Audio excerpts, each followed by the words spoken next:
مسلم شریف میں عبداللہ ابن مسعود رضی اللہ تعالیٰ عنہ کی ایک حدیث ہے بڑی رکت انگیز. وہ کہتے ہیں کہ یہ جماعت کے ساتھ نماز پڑھنا یہ تمہارے نبی کی سنت خدا ہے جو اللہ تعالیٰ نے تمہارے نبی کو گفٹ دی ہیں. اس پہ چلو گے تو تمہارے لیے اللہ کی رحمتوں کا نزول ہوگا. رسول اللہ کے زمانے میں صلی اللہ علیہ وآلہ وسلم اگر کوئی شخص بیمار بھی ہوتا اور وہ دو بندوں کے سہارے مسجد میں آ سکتا تو وہ نماز مسجد میں ہی پڑھتا تھا, کہیں اسے منافق نہ شمار کر لیا جائے. یعنی اس زمانے میں اگر کوئی بیمار بندہ بھی نماز چھوڑتا تھا تو یہ ڈرتا تھا کہ اگر میں مسجد میں نہ گیا تو لوگ سمجھیں گے کہ اس نے کلمہ اوپر سے پڑھا ہوا ہے, کیونکہ اگر مسلمان ہوتا تو مسجد میں آ کے نماز پڑھتا. ان کو کیا پتا تھا کہ کروڑوں مسلمان ایسے بھی پاکستان میں آنے والے ہیں کہ جو اپنے آپ کو صحابہ اور اہل بیت سے بڑا عاشق رسول کہیں گے, جس کا سب سے بڑا ثبوت ہے کہ وہ میلاد کے جلسوں میں تو نکلیں گے, جلوسوں میں, نماز کے لیے نہیں نکلیں گے. 12 ربیع الاول کے جلوسوں میں آپ رش دیکھ لیں اور مسجد میں رش دیکھ لیں تو آپ کو پتہ چل جائے گا. وہ جلوس ایگزیکٹلی کئی جگہوں پر ظہر کے وقت ختم ہو رہے ہوتے ہیں. ہونا تو چاہیے کہ وہاں جہاں پہ وہ جلوس ختم ہوا ہے وہاں مسجد میں جوتیوں والی جگہ پہ بھی جگہ نہ ملے, لیکن نہیں, لوگ اپنے اپنے گھروں میں چلے جاتے ہیں. نماز تو قسمت والوں نے پڑھنی ہے. جامعہ ترمذی میں حدیث ہے, ہمارا اور منافقین کا عہد نماز کی بنیاد پہ قائم ہے, جس نے نماز جان بوجھ کے چھوڑ دی اس نے کفر کیا.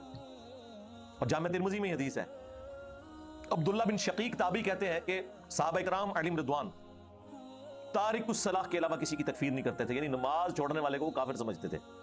اتنا سینسٹیو ایشو ہے نماز کا. تو لہٰذا اگر کسی کے دماغ میں ہے نا کہ میں ایک جمعہ پڑھوں اور آگے سے دوسرا جمعہ پڑھوں اور بیچ کے سارے میرے گناہ معاف ہو جائیں, اس حدیث کے تحت نہیں. نماز چھوڑنا خود کبیرہ گناہ ہے, اور مسلم کی حدیث سٹارٹ ایسے ہو رہی ہے کہ اگر کبیرہ گناہوں سے بچا جائے تو ایک نماز سے دوسری نماز, اور ایک جمعے سے دوسرا جمعہ, اور ایک رمضان سے دوسرا رمضان درمیان کے گناہوں کا کفارہ ہے, ادروائز کوئی نہیں. تو اب جس نے نماز چھوڑ دی اس نے کبیرہ گناہ کیا. اب یہ بھی ایک بڑی تلخ حقیقت ہے اور آپ سمجھ لیں ایک پریشان کن بات ہے ایک مسلمان کے لیے کہ ہمیں جتنے نون گناہ ہیں نا جو ہم جانتے ہیں ہمارے علم میں, وہ سارے ہی کبیرہ ہیں. بخاری مسلم میں درجنوں احادیث ہیں.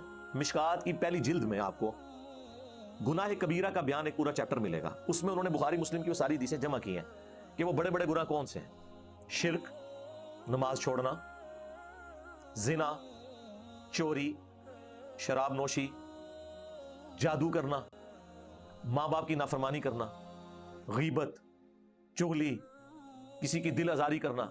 جن نے تو انہوں پتا نہیں نا, لسٹ بنا لو 15-20 دی, انہیں کوئی بھی گناہ ایسا نہیں ہے جو نماز پڑھنے سے معاف ہو جب تک کہ کوئی توبہ نہ کر لے. اب آپ سوچ رہے ہوں گے اگر نماز سے معاف نہیں ہو تو کیا کریں؟ توبہ کریں, توبہ سے معاف ہو جائے گا. اور توبہ پاکستانی نہیں کہ توبہ کر کے پھر کام چک کے رکھیے, نہیں. توبۃ نصوحا, ایسی توبہ جو آگے کو نصیحت ہو جائے, ایسی توبہ ہو جائے. توبوا الی اللہ توبۃ نصوحا, اللہ کی طرف توبہ کرو جو آگے کو نصیحت ہو جائے. لیکن بعض اوقات انسان نفس سے مغلوب ہو کے دوبارہ سے گناہ کر بیٹھتا ہے. اس وقت تو اس کی نیت نہیں ہوتی کہ میں توبہ اس لیے کروں کہ دوبارہ کر لوں گا. پھر بھی کبھی کبھار ایسا ہو جائے تو توبہ کا دروازہ کھلا ہے. انسان نے بہرحال جو کوئی بھی جرم کرے اس نے اللہ کے دامن کرم میں ہی پناہ لینی ہے. اللہ سے تو ہم اپنے آپ کو بے نیاز نہیں کر سکتے.